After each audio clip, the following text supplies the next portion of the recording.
Sound check, can you hear me?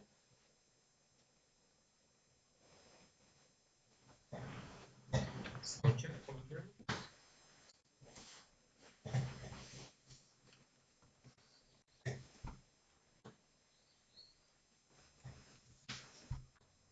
Okay, good. So today plan changed a bit, and I'm going to tell you about the processes that we have in the Gamedev Club, and also later I will describe the process of brainstorming that we will be held at Monday. There is some specific, not usual brainstorming as usually when we just generating an idea and writing them together with the team, but we have we have found out one really useful pipelines that we use in our production, and so maybe it will be also useful for you. At least it will be manageable from our side. So going to the processes first. Uh, our three main tools that we use, I mean by for team management, it's first of all Discord, not Telegram chats. You already can see that we use Discord, and we most of you we already added in the our Discord channels. Second thing is Youtrack. Youtrack is specific software that is used for task management. It actually supports different Agile, Scrum, and other boards that we are really often used in our process. And the last thing, of course, is Google Drive. It's just cloud servers that we use for keeping and sharing the files that we have. And especially it's useful because you don't have to you don't need to have Word or Excel, Microsoft Excel or something like that. You can do everything like online in your browser, and you don't need specific software for that. So actually, did we choose Discord? We at the beginning we had a choice between Slack, Discord, maybe even Telegram chats, and other software. But in the end, we set up and Discord. First of all, because at the moment when we decided that Slack was free, but it didn't support for free voice channels for the number of people that we need, and that's why we decided that Slack is not suitable for us. And we didn't use Telegram just for the reason because it's really not really suitable for the for usual work. We have to communicate in different channels. We have to separate work from artists, for programmers, for different sub teams that we have, and this is the thing that Telegram do not support. Another reason is that we want to separate working area and personal areas, because when we in usual life we often use Telegram, and in the same time there's a lot of personal messages that we have, and when we work it's really hard to figure out where you have the personal messages and where you have working messages. And as well, for each idea, for each field that we want to communicate, for example, art, programming, and game design, you would have to create different Telegram chats, and it's not really suitable. As well, another feature that Discord has, it's pinned messages, and actually you can pin several messages at the same time in Discord, and this is a good reason why you should use that, because for example, we use that for some specific project. We sometimes want to have a links on the folder, on some concept doc, on on external assets that we use, and everything of need is needed for game designers, for example. In this case, game designers always know that in this channel related to this specific project, we always have a links in the pinned messages that we need if we lose it. Usually, we also duplicate it in different chats, maybe, or in different documents. But anyway, it's really useful to use that. Of course, another reason is voice channels. We always have to use that for the daily communication, and there is also good sharing process, screen sharing processes. And just not so long time ago, there is also appears video channel communication actually, so you can discuss with your teammates with in video chats, not only voice channels. And yeah, of course, another reason is roles. We could separate responsibilities and access to the different channels related to the roles. For example, for now we have channels for our main team, and at the same time for different internship. Each internship team has his own chat, and other teams will not have access to your chat. And that's another reason why it's really suitable just to change the role for the person, and the access will be changed. And yeah, one server is also suitable. You don't have to, we just have everything in one place. So what do you have for your teams? First of all, of course, you have a text channel for your team. It's only one, but if you need more, just let us know. So we can create, for example, a separated channel for game designers or something like that. But I think in your case, you don't need. You will not have a reason to have a second chat, for example, separated for game designers, because the maximum number of people that you will have in your team is usually 5 or 6. So if you will see some communication with programmers when you are game designers, maybe it's not a bad thing. But if it's disturb your work, so just let us know and we create a separated channel for that. Or actually, you can use common extra channels that we have, for example, for game designers, artists, and programmers. You can freely communicate here. It's totally okay. Uh, but if you mute but be just to let you know, we also communicate in this channel. So if you don't want to be disturbed by communications that have other people, just mute these channels and use aliasing if you want to communicate with some specific person. If we see a problem that occurs because of a lot of messages, we just will change that and add additional channels for each team. It's totally fine. uh, and the same thing is for actually voice channels. Each team has his own voice channels for the daily meeting, for communication and other stuff. But you can also use another general extra voice channels if they are not occupied, or you can request additional channels for you. Uh, Next. So in our processes, of course, because we are in IT industry, we use agile processes in development. So there are four main principles that we use in agiles. Agiles is a general methodology, but there is a different application of agile. If you are, I guess, if you are first year students, so maybe you don't know anything about agile and Scrum and Kanban processes, but on the next slide I will describe everything that you need to know for the beginning. So there are four main principles that are related to the agile processes. The main idea is to, when you develop a product, be flexible about changes that could appear.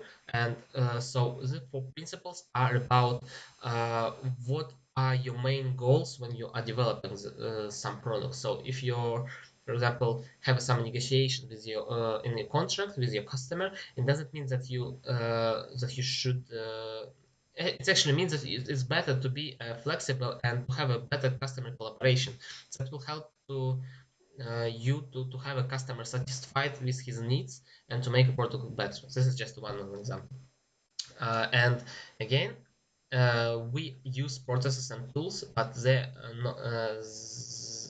is not the goal. The goal is to have a good interactions and to work with individuals with your teams, not about the product in general, actually. So the Scrum. Scrum is a kind of framework of agile processes, and this is the main. This is the process that we use in this framework that we use in our processes.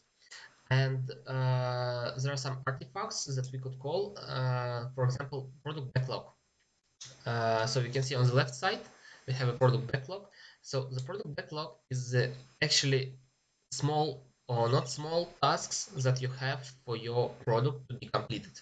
So you could have, for example, a certain task related to your product and to be you think that your product backlog contains everything related to your project. The next thing that we have in Scrum framework is sprint planning. Right at the beginning of the sprint or at the end of the previous sprint, the sprint is just a period of time when we develop some part of the work. In our case, it's 1 week. So at the beginning of the sprint, we make a plan what we want to take at this period of time to be completed. So we're taking the part of product backlog and place the tasks that we want to take for the sprint. So it will be called sprint backlog. Then during the one sprint, we have some work related to the looping process. Every day we also have a daily scrum, and daily is some period of time when we meet together and discuss what is going well on the right side, what we are doing right now. And it's actually just usual daily it's not the communication in general in Agile's process is really crucial, but it doesn't mean that you have to communicate always, but at least the minimal amount of communication that you should have, it's daily Scrum. Because you on daily Scrum, you usually have your mentor who will be responsible for your Scrum process, and he will be called like Scrum Master. Scrum Master is related, his responsibility is to see that all processes related to Scrum going really well, that all tasks will be completed in time, and he actually solves communication problem in the team. So if you have a daily meeting, it doesn't mean that this is the only time when you communicate, but at least this time you should be available for your team. So as I actually think, without the communication, you will not build the product. So communicate a lot with your teammates because it will help to make product better. After that, when one sprint is finished, when the Scrum team complete all work or not all work, actually sometimes you planning to do something during 1 week, but you will take, but you could take 2 more tasks or 2 less tasks. I mean, suppose you are planned to complete the 10 tasks, but later you figured out that you made only 5 of them. So this is the thing that you are planned too much for the sprints. But if you plan 10 tasks and the one moment at the middle of the week you understand that you completed all 10 of them, so you can take a bit more. This is actually more good situation, but it's actually also bad because this is means that you planned not so good, and so you should plan it a little bit better on the next sprint. So on sprint review, it is the thing where actually reviewing the whole process, starting from the planning and to the end of the sprint, and figuring out how much task we did, what we can improve on the next sprint, in what was wrong, what was right, and sprint retrospective is actually kind of the same thing. The sprint review mostly related to the work and to the project by itself, and retrospective is related to the processes that we have. So by increment, it means that we incrementing some part of our project and it's the same. So on the sprint reviews, if you do not complete something, so in this case, this task comes again to product backlog. And also, if you during the sprint review, you understand that you need to add some task. For example, you might have the research about, I don't know, shaders, and you figured out that you need additional shader for your project. So this is actually a new task that you should add to product backlog. One important thing that I have to mention here, when you have a sprint and you plan that, nothing should be changed during the sprint. I mean, if you had tasks with priorities, with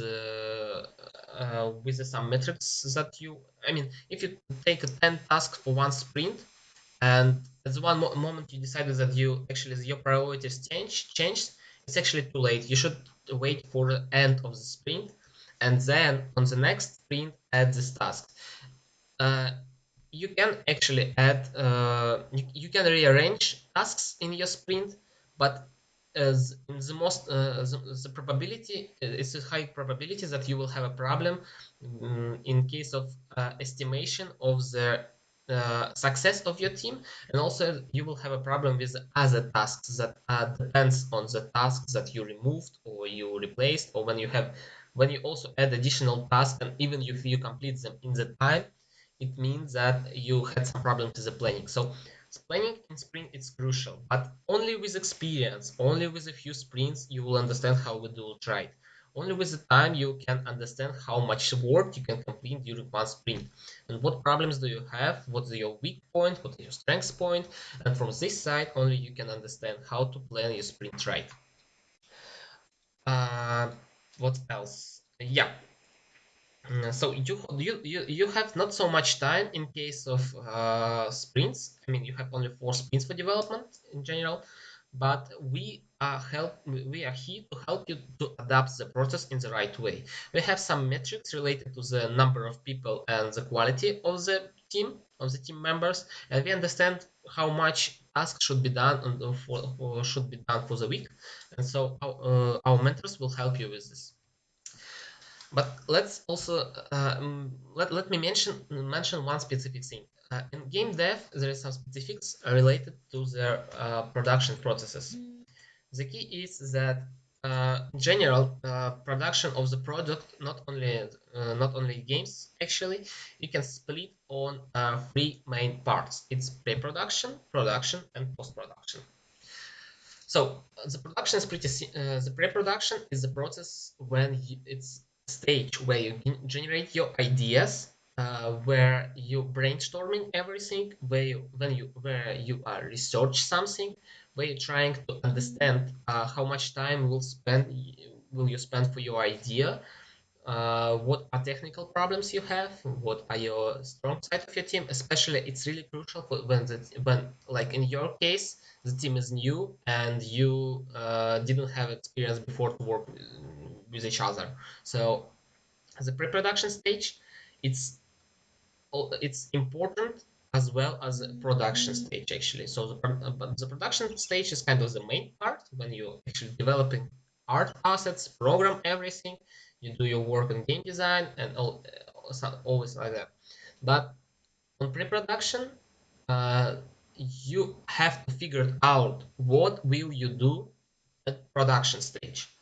And that's why if you did a bad work on pre-production, so you will have a problem with the production stage. Sometimes it's better to have a more time on pre-production than on the production stage, but at least your production stage will be well planned. And especially I want to point out on game designers. It's actually everyone is matter, but if game designers don't know what to do on what he want to see in the project on production stage, so something went wrong. If programmer do not know after pre-production stage what are the technical problems and how to implement specific feature that we plan to make on production stage, so again the programmer did bad work on pre-production. You if in case of artists, if the artists do not have art plan related to colors, I don't know, some enemies or players or anything else, I mean the general art master plan, so in this case artist made a bad work on pre-production. The pre-production is a chaos. I mean, you do a lot of work without any plans. So before I described that we have a sprint planning. So in our case, we usually do not make any planning on pre-production stage just because we do not know what do we want to see at the end of pre-production, because we are experimenting with that. We are searching for problems. We just looking for the solutions. And when we find out the solution how to do that, yeah, maybe at this stage we can plan do this because we know it will take this time because we did it in we experimented with it in the production stage, and I guess in production the full implementation, the full clear implementation will take X time. So do not afraid to throw code that you made of pre-production. In case of programming, you just need to do different implementations, try it in different way to test sometimes even how much I mean the performance of the game. Game designers need to figure it out how to make a game in the better way in case of mechanics, and also game designers should be sure that the game work in the way that they expect. For that, they need a lot of requests from the programmers. I mean, programmers should build the prototypes that game designers tests, and game designers asking about some changes for programmer, and until this process will finish, until you are not satisfied about the product, it's better to keep the production at the stage. Or maybe in some way it's better to throw your idea, but this is another point. So the pre-production we usually take for hyper casual games. For pre-production we usually take 1 week. It's more than enough. But for the testing and for prototyping, we take it just 1 day. I described it in the previous lecture on hyper casual. But speaking about the PC games, you actually, if you're not sure about your mechanics and your idea, and during the 1 week, maybe you could take another one and spend on this the third and the fourth week on the production stage. Uh, Going to the post-production, you could see it's like post-release or post-productions when you already produced everything. Now it's only stage for polishing and bug fixing, Or you can look at it like on post-release, when you just release your application, you add some patches, maybe DLC for the PC games, maybe marketing processes. And for mobile games, it's integrating different analytics systems, marketing systems, ads, maybe creating page on Play Market. So everything related not to development directly, but mostly about the how to sell your product. So this is usually we call post-production stage, or maybe bug fixing. Yeah, could be also called. So sprints, you should figure it out at the beginning. At least at pre-production, you should spend at least 1 week for pre-production, and later at the end of the week with the pre-production, you need to build a plan. What do you do next? If you want to be still in the pre-production, so maybe you can at least to place some specific tasks related to the researches that you have. Right at the beginning, you will not have a clue how to do that in the right way when you started from the Monday. So just try to be creative, try to test different things, and try to do it fast. Sprints. So, as I said before, the sprint is during the 1 week. Often in IT processes, we have a sprints for 2 weeks, but because we are game dev guys, and because we have only 1 month, we keep it like 1 week. And retrospective and planning, it's every week. So daily, it should be every day, and by every day we mean from Monday to Friday. You can you can work with your teams on weekends. You can also work by yourself on weekends, but we just keeping a time for your. We actually want to teach you how to work on your projects and to study in the same time. That's what we actually do in our usual life. And that's why we're keeping these weekdays for your own time for studying, for example. Of course, it's not the case for internship. At least if you don't have a retake, of course, you can prepare for that for the next month, but doesn't matter. So and at the same time, you also should have a time to rest, because if you work too much, you will have a problem, and so it's also affect on your effectiveness and your performance on the project. So speaking about daily, it should be only 15 minutes. It's really more than enough, because as a person, as a team member, you just need to answer on 3 questions. What have I done today? What will I do tomorrow? And what problems do I have? It's important to mention it's related. It also depends on the time when you have a meeting. For example, we have a meeting at the end of the day, at the end of the working day, and that's why we are talking about what have I done today, what will I do tomorrow, what problems do I have. At the same time, we sometimes on the evening daily, we are conclude about next day meeting with some of us. For example, I want to say my programmer, let's talk about this at 11 o'clock, and we will discuss how to do that tomorrow.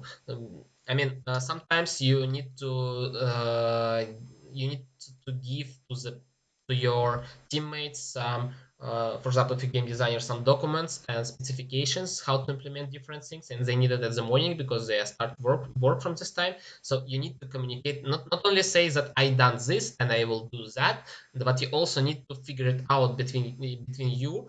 What should I do to help my teammate perform better, and what do I need from other people for my better performance. So the daily is a time when you are need to have a conclusion about what happens every day.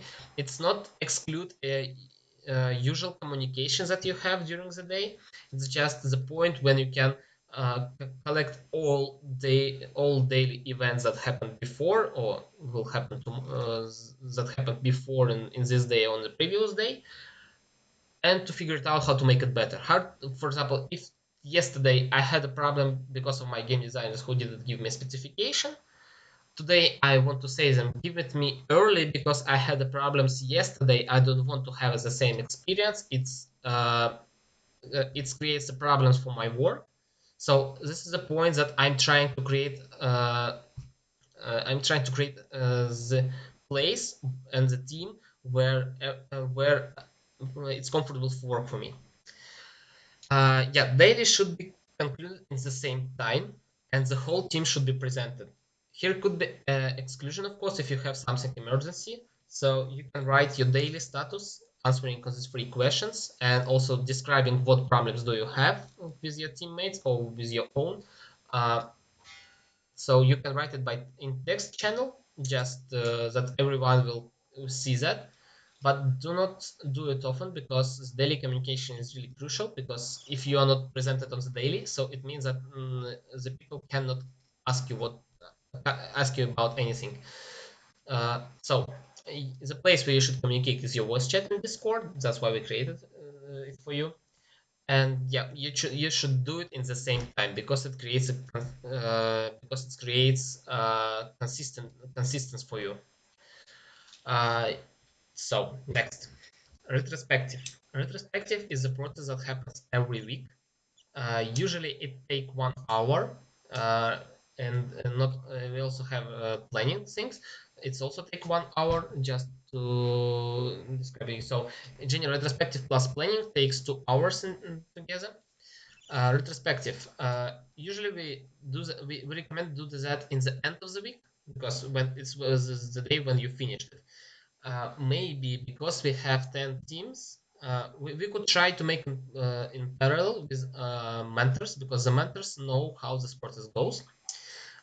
Usually we do it on Friday.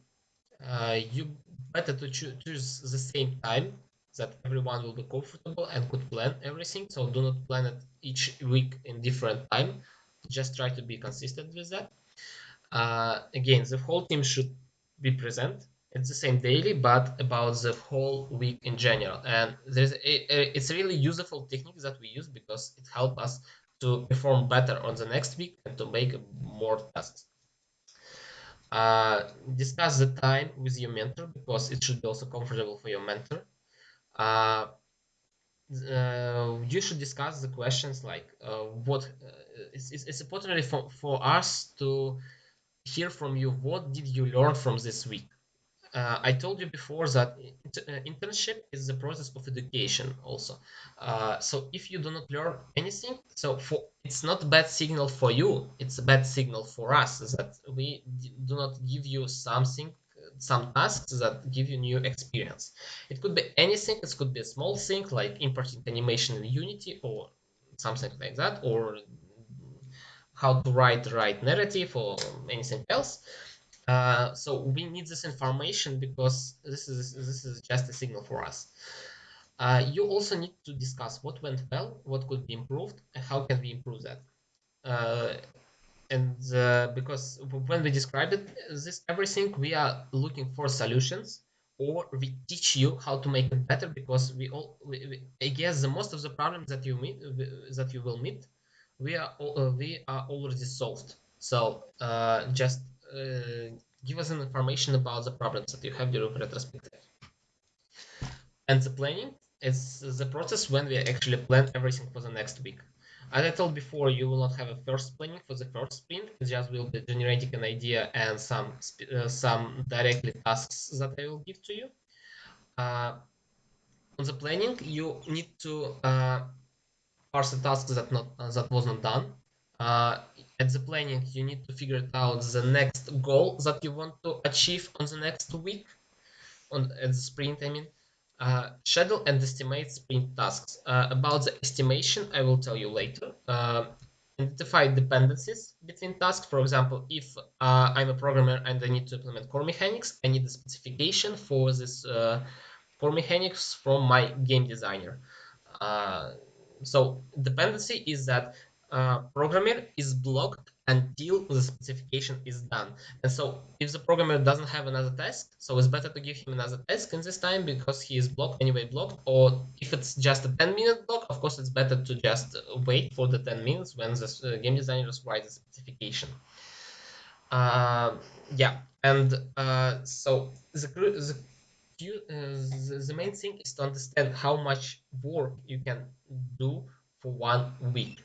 Uh, in general, different tasks has a different complexity and different priority. So we need to figure it out. We need actually some specific measure for the tasks to understand how much sum of points that you can do during 1 week. And here is a special variable for that. On the next slide, I will describe it.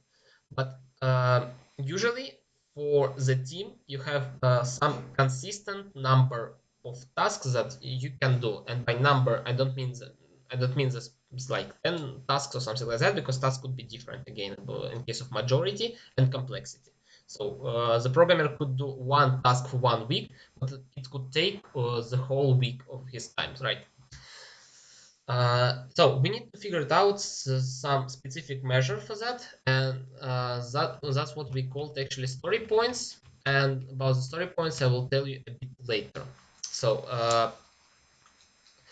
there is also a process that's called sprint review, and the sprint review is a process to communicate with customer. When you have a product, you present it to the customer, and the customer gives you some feedback, and this is a process of sprint review. But here we don't have a customer.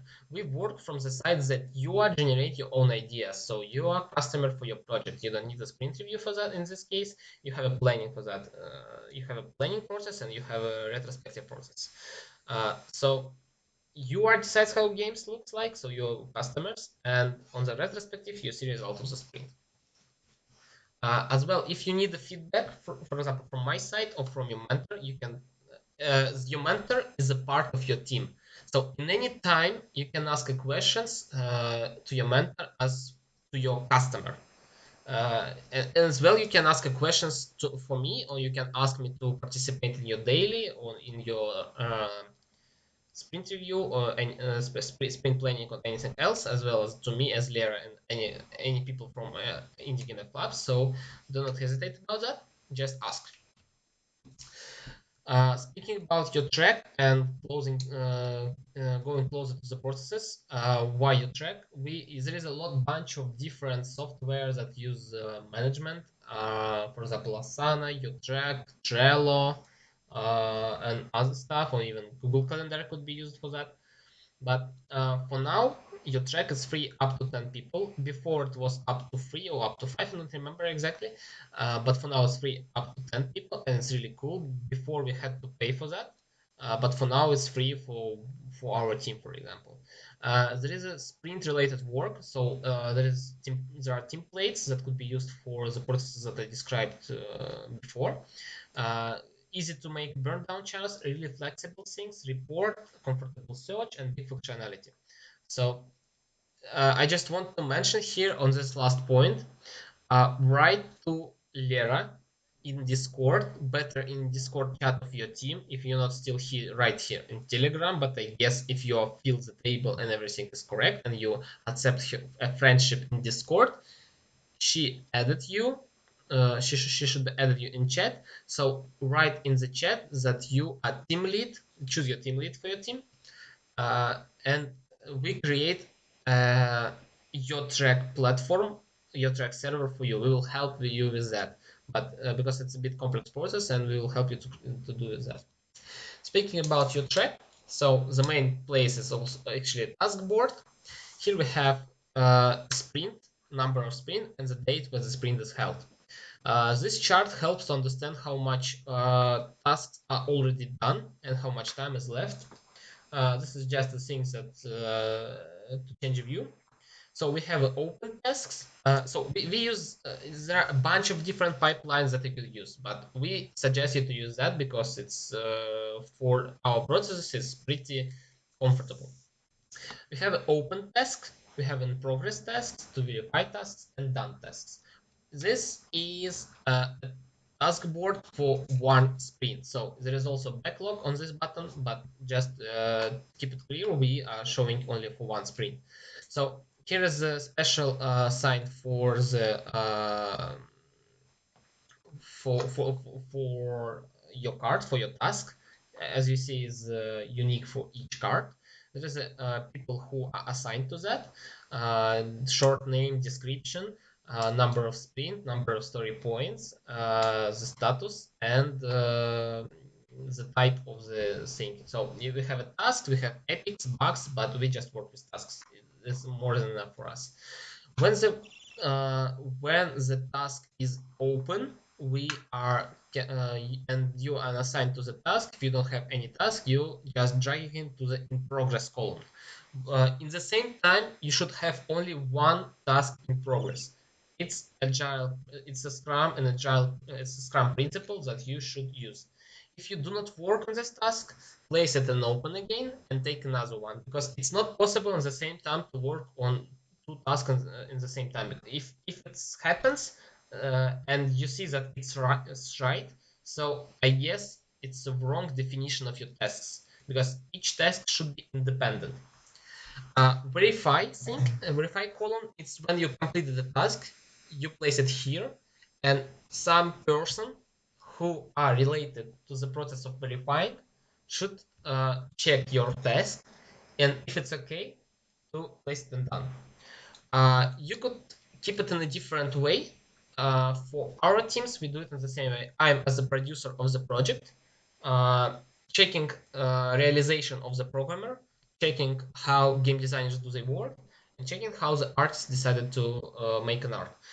But there is another approach. For example, if you have two programmers, two game designers, one of the game designers is his kind of team lead, and he's checking the all game design related thing, and the main programmer checking, for example, the code, the clearness of the code of another programmer. You can decide it by yourself. But I guess it's better to have one person who related for the task review, and it's important if this person is responsible for task review. Uh, do not try to give him less work for the sprint, because the review processing also takes time. It's hard to you can also even create a task like review all done tasks for this person, estimated on story points, and so he will have this task until the end of the sprint. But in general, I mean, that this verification is really crucial, because some tasks could be completed not in the right way, and if it's not completed in the right way, these tasks go to the open, or it just the programmer implemented something. There should not be different bugs. And if bug is appear, so the game designer who checked his work just keep move it to the open, and writing in Discord you have a problem like that, or writing in the comment actually in cart, and you writing like you have a problem here like this. You keep it in, place it in an open, and the programmer sees that he still has these tasks, and which is actually cool. You can see in your dashboard the all tasks that you related to you. But I think I show you it later. And the done is just all tasks that are completed. And this is affects on estimation of story points. You can see that in open we have 24 story points tasks. In progress we have 37 story points tasks. We have to verify 3 of them, and done 30 story points. So the tasks this is just what we see inside the card, the general description, who created that, who updated it last time. We have a department. So this task is for the programmers, for Amir, and so the department is programming. Uh, the priority is normal. Priority is the things that you can show what you should do and implement it the first way. Story points is the complexity of the task. Here you can use a markdown for creating different lists or bold text or anything else. Here is a good thing how to use that. So story points. Story points, it's a special measure that we use to evaluate a task in general in case of complexity, usually in case of complexity, but also in case of in case of complexity, it doesn't matter. So we use Fibonacci numbers like 1 1 2 3 5 8 13 and later. I guess you all programmers and you all know what Fibonacci number means. We do not use hours, because it's really often hard to estimate how much time you will spend on specific task. You can only suppose that, but it will not be clear, and it will create problems when you have a. If you do it faster or longer than you expected, it creates a problem for other teammates. We expect that you do it in this time, and if you do it at a different time, we would like to rearrange each task for the sprint, so it's really hard to understand how much time in hours it would take. That and why just not just the numbers, why actually Fibonacci numbers? So describe me story points is actually just imaginary numbers that we use to estimate complexity. Let me give an example. My weight is about 70, and I estimated in like 5 story point. And if for other person the weight is 15 kilogram, 50 kilogram, I guess I will give him or her 3 story points in Fibonacci numbers, not 4, right? Uh, if some person has 75, if I'm 70 kilogram and other person 75, he's pretty much closer to me than to this person with 50 kilograms, and I guess I will give him again 5 story points. But if other person is about like 90 kilograms, I guess it's more closer to the 8 story points than to the 5 story points. So this is the approximation number that gives us information about the task complexity. And because Fibonacci numbers, we use it because it's really hard to estimate. For example, 75 kilograms and 70 kilograms, it's like 5 or 6 story points or 5 or 7 story points. But so it's easy to decide when your numbers increase in Fibonacci numbers. Why not other number series? Because we all know Fibonacci. Yeah, and what is also important, when we have a task that is more that is 21 or more story points, based on our experience, it's better to split this task on subtasks. So it's 21 or more, better to split. In our experience, we even split the tasks that is 13 story points, because when we have a 13 story points, usually we had the problems with our performance, and we split it on 2 different tasks usually.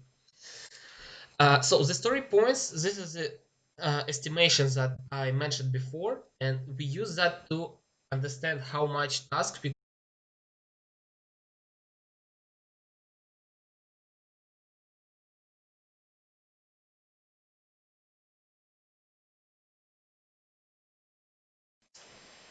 okay, so sorry. I guess now it should be fine.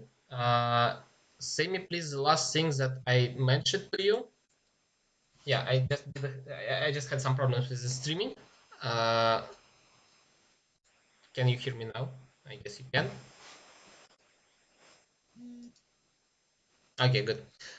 Uh, Fine. I guess the last thing that I mentioned, it was about the story points in general. So the story points is approximation number how the task is, the complexity of the tasks, and you need to work based on that. And the number of story points that you do for each team member, it's in average you can do it in this each week you can do the same number of story points for each team member.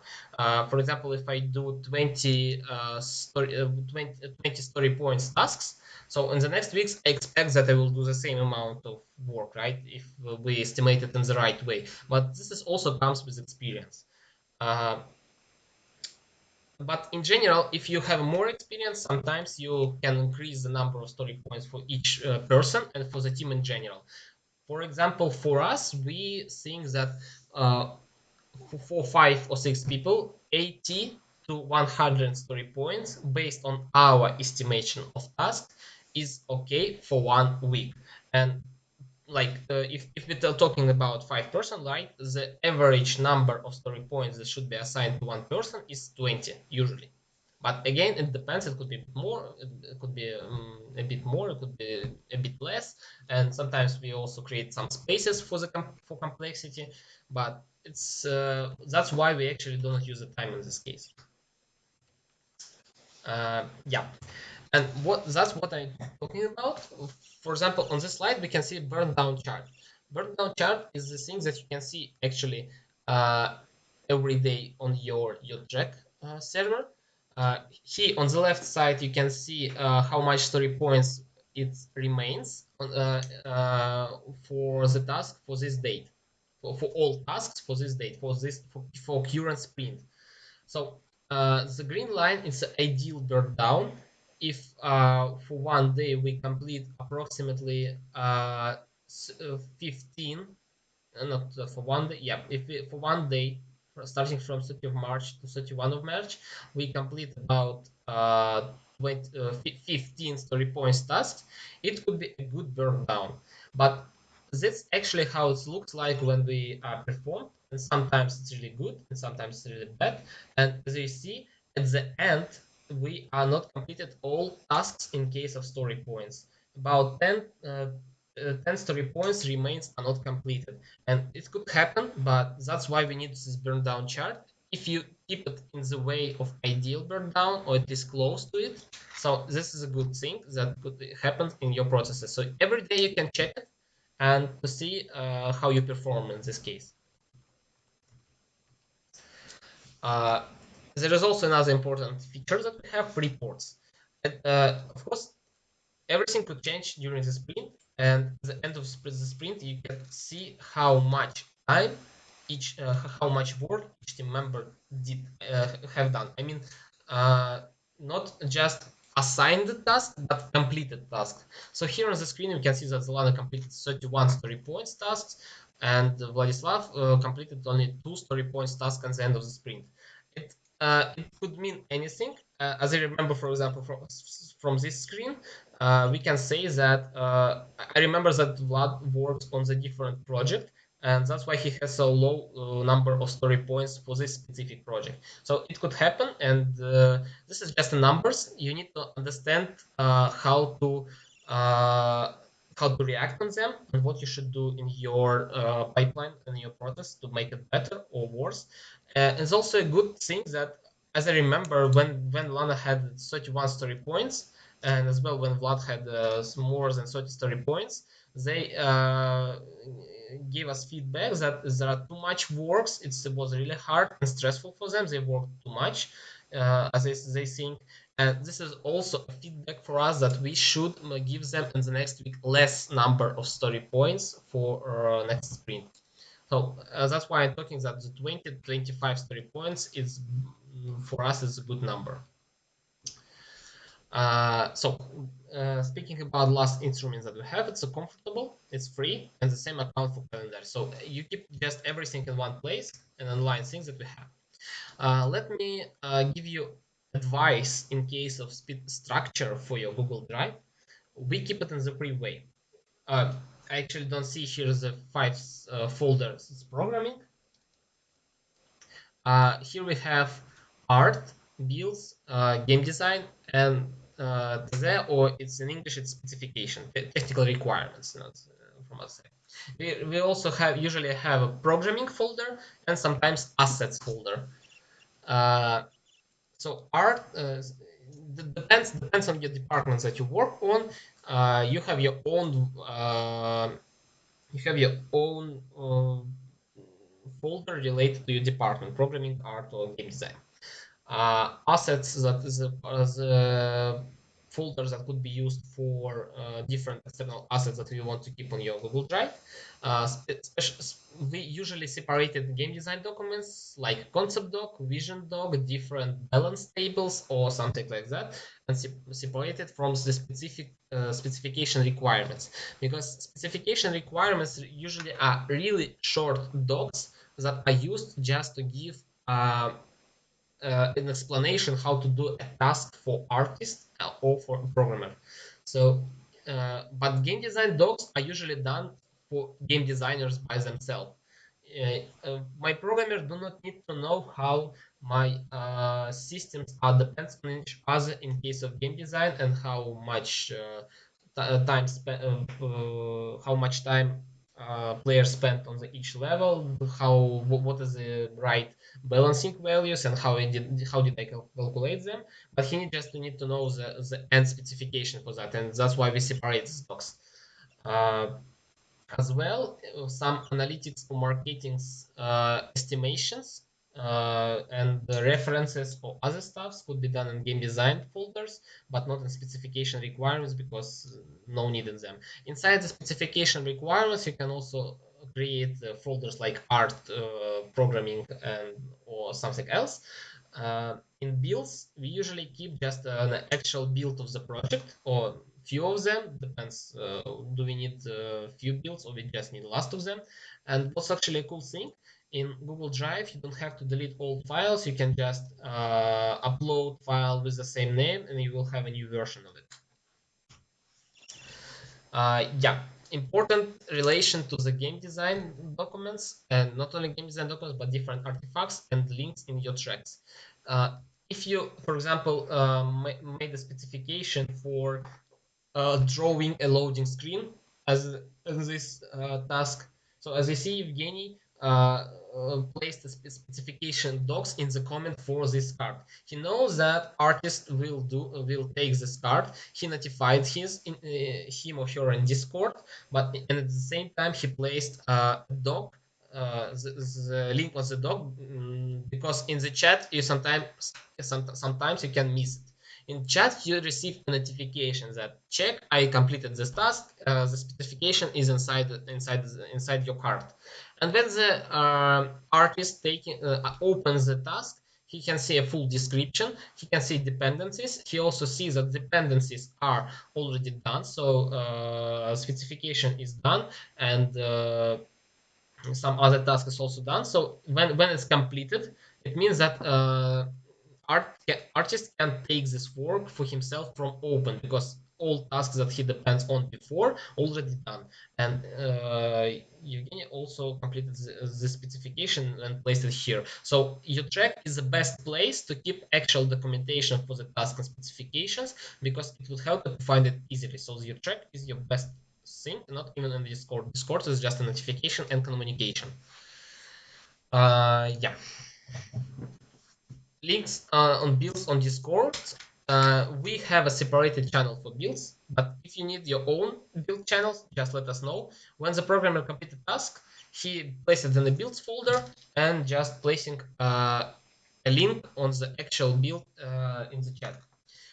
It's also important to mention that you can just update build file in the end of the when you make a new build. Is just update a file with a new version with the same name, and do not update link in the channel. It's also a possible opportunity.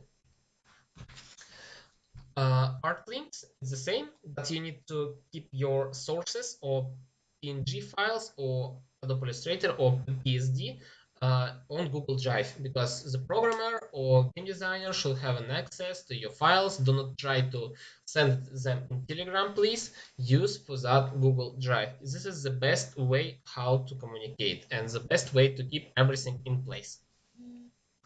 And also keep a link for if you artist and you have a task, draw this. So later just place a link on what did you draw here. Next. File names. For file names, use only English, even if the whole team your teammates speak Russians. Keep it meaningful, of course. Do not make it randomly. Try to keep also for good advice for artists is try to keep everything on good named layers. And yeah, if your team as a whole is in Russian team members, you can write it on Russia, of course. Why not? But at the same time, file names should be written in English. Again, about Google Calendars, this is a good place to keep everything up to date. We, for example, keep here working hours that we have. Of course, because we are students, most of us are students, we still have an education process, we have lessons, and that's why we trying to keep on calendar the time when we want to work. So you can use this opportunity for yourself for that. Yeah. Everything we will share with calendar with you, but the closest deadlines that you will have, it's 11. It's actually would be at 12, I guess, because it's Thursday. But here there is an intersection with hyper casual jam and PC game jam that we have for you.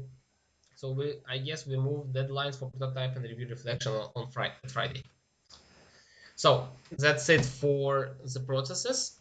Before I move to Brainstorm, I guess maybe you have some questions and you can ask them I have some time to answer on it. And again, if your question maybe will appear later, you can communicate with your mentor and he will describe you everything. But you can ask it right now. I just wait for a few minutes, and if there is no question, I will come to the lecture about Brainstorm.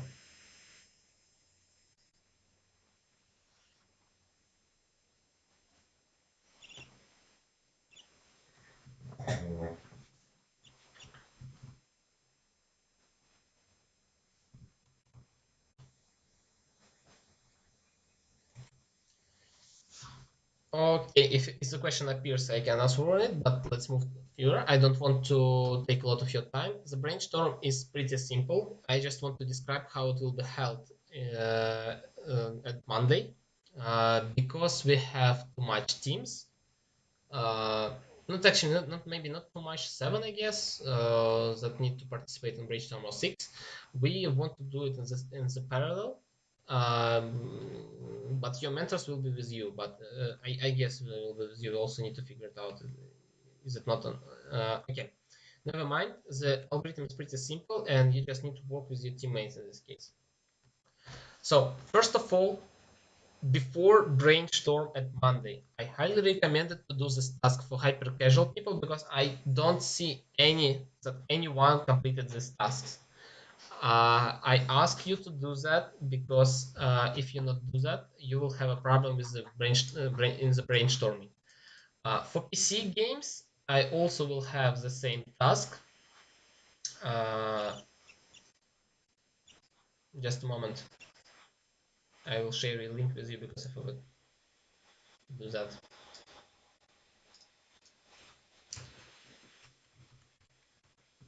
So in case if you do not complete this task, you will have a problem with understanding with the generating of idea due to the limitations that you have. For hyper casuals, this task for PC is really close, but it could be a bit different. I describe it tomorrow on PC streaming. I guess it will be about 2 or 3 p.m. So you will have enough time to complete this task. It's really not a lot of your time. Your task is on internship is actually to play a game, so it's really pretty simple, I guess. No, maybe write some specification about core loop. So first of all, you should create a Google table for each of your team for your team inside your folder. Then inside this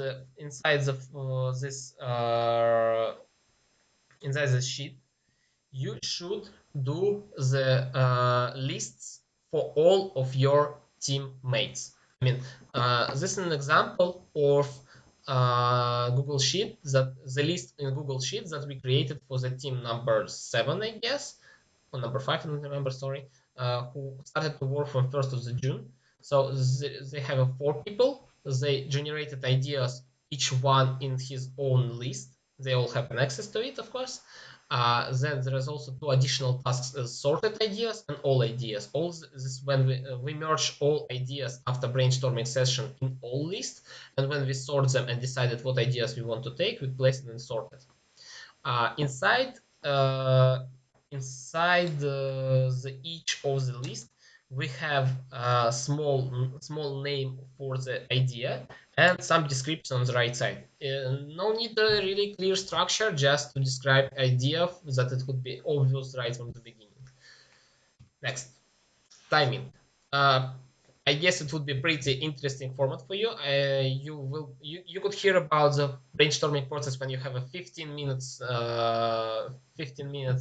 period of time where you're just screaming an idea and someone writing it on the desk.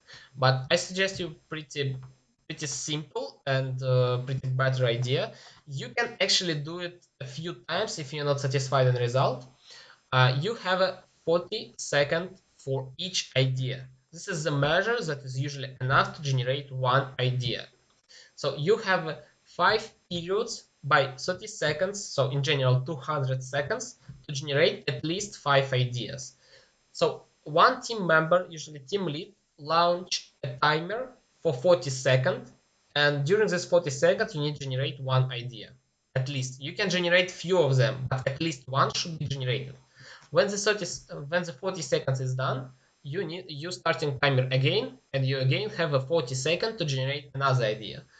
At the end, each team member should generate 5 ideas by himself. No need in communication. You just write it on the table, and at the end, if you have a 5 team members, you have a 25 ideas.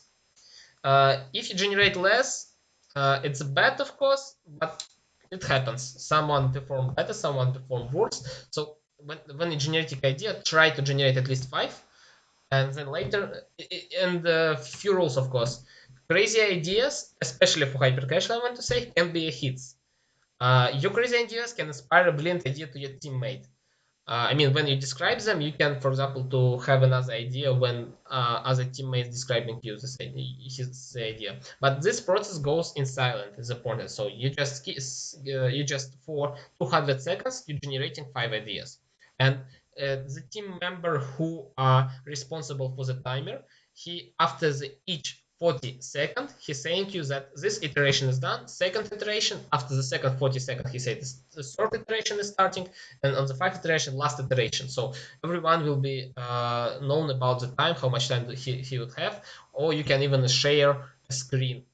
It's important to have at least few seconds break, or at least some distortion each 40 seconds. The idea is just that you will maybe change your mind a bit, and when you're generating ideas during the almost 5 minutes without even a small second break, it it will it will it could happen that you are stuck in the same on the same idea during this long period of time. So this 40 seconds is crucial about the changing a context in this case. So you could change the idea because you was disturbed by the signal that you have each 40 seconds, and it's also keep you in time because it's a bit pressure on you. Yeah. After when you're sharing an ideas, of course, one of the important rules is don't blame or criticize people on the ideas. At least at the point when we just describing it. So if the people describing you his idea, you just need to listen or ask, not or but not, but ask questions, because questions also could help you with better clarification of your idea. And the question not should be just like additional description of the idea. It shouldn't be you need to keep a balance between criticizing and blaming and the questions in general, of course. uh, yeah. Next, the next stage is submerging ideas. Here on the black side, you actually can see that some of the ideas was already here was some of ideas, and we just colored with the black because this is the point after the voting. And so here you can see 2 ideas, and here two ideas that are for us looks like are really similar. And so it's better when you place all of your ideas in uh, after you place all of your ideas in your own list, you need to place all ideas from each team member at one list, and better to keep it in columns with authors of ideas. So Amir generated like 2 ideas, and later we just throw part of them, but doesn't matter. Uh, and the next thing is sorting and dropping ideas. For the sorting process, you will use a voting process. Each team member has from 3 to 5 votes. It's up to you because it really depends on number of ideas. If you have 5 team members and each one have generated 25 ideas, so but ideas better to have 5 votes for each team member. But if each one of you generate only 3 and you have 15 ideas for 5 people, maybe it's better to take three votes for each team member. So decide by yourself.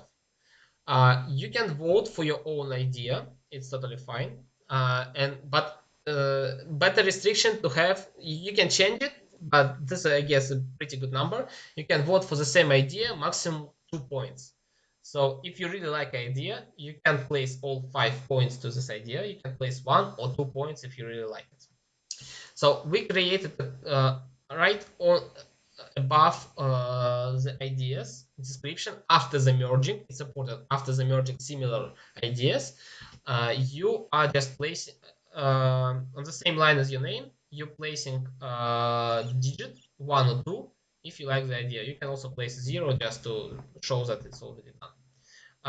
And at the end, at the upper row, you can see the sum of the points. Here is 0, 0, 1, 0, and here is the sum 1, 0, 1, 0, sorry, 1, 0, 1. It's 2 points, of course. And so the total number of votes help you understand how the team likes this idea. Another important thing, you usually have limitations for brainstorm. It's not just let's create another feature. Like the limitations are described depends on your project. For hyper casuals, generate the idea of hyper casual games, important hyper casual games that will be satisfied, that could be that actually all of the requirements for hyper casual are described in lecture before, so it's better to look at it. Um, and you should complete it during you should do a really simple prototype at 2-3 days and completed MVP at 2 weeks. So those are restrictions that should be considered right at the beginning of brainstorming process. For PC games, it's a bit different. You need to complete. You need the idea that you can research during 1 or 2 weeks and develop at 2 weeks. And at the same time, maybe your restrictions could be: do we have a 3D modeler? If we don't, so we maybe I guess we can't do a 3D game. Or if you don't have an animation specialist, it's better to keep animations simple or use a sprite animations like that. So you should create this main goal and restrictions at the beginning of brainstorming processes. Depends on your team. Yeah, this is a voting process. And one more time about the brainstorm algorithm at one slide. Make a folder brainstorm in your Google Disk, make a Google table brainstorm, make a list for each team member, sheet for all ideas, and for the sorted ideas. Set timer 5 times for 30 seconds, and after each 30 seconds, aware the teammates the time is done for 30 seconds. Generate your ideas in your list, present your ideas in the team. So each one should present his idea because it's not clear from the description usually, and so the person should describe what is the idea of the game. After everyone is present his own ideas, sorted, and after that vote. Sorry, here is a mistake. So first of all, sort ideas is better because some of the ideas could be really pretty close to each other in case of mechanics or aesthetic or anything else. So sort, discuss again, choose 2 3 ideas, prioritize them, and on these 2 or 3 ideas you will do your homework that we described before and decided what to implement after the production stage.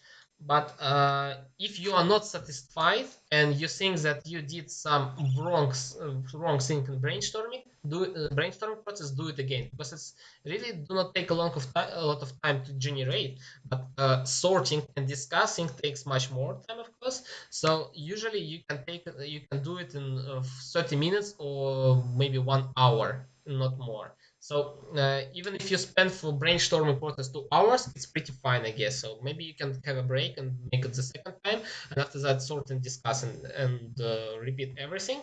And again, to check what other ideas do you like, what do not. So if you are not sure about what idea to choose with the equal votes, so maybe it's better to ask your game designers, and maybe you have to choose your lead game designers who will choose that. So this is the whole algorithm. It's pretty simple, and the main idea of it because the main idea of that is that you do not have to scream your ideas to write them to actually what it's usually create a mess, but each one could create an idea that could be inspiration for other ideas. Just an example, we are worked on hyper casual brainstorming process, but we just figured out a cool idea for social networks projects that our artists done. So the idea was done by our artists. It was not about even about mechanics. It was about our aesthetics and art. But her idea was really cool, and we decided to try to make it a social network project. So I'm finished. I'm waiting for your questions just for a few minutes. If it's not, so waiting for the PC teams tomorrow for PC webinar about my recommendations what to do in your teams. Uh, it's important also to mention that please write to Lera in Discord to create Youtrack servers for you, because as early you do that, as less time you will spend at Monday. After brainstorming process on Monday, you will do your homework. Uh, depends on the tasks that you have for your project. For hyper casual teams, I already described it before. For PC, it will be similar, but a bit different. In case, of course, because you will find the games. You will be search for indie game development games, and I guess this process will take a bit more time than for the hyper casual games. So I don't see any questions. Thank you a lot for your time. Hope to see you tomorrow if you're working on PC games. And yeah, again, please write Lera to Discord that we want to prepare everything for you in time, because there could be appear problems. And I hope that you are responsible people and you will do that before the starting of the internship. Thank you a lot. Bye bye. Have a nice day.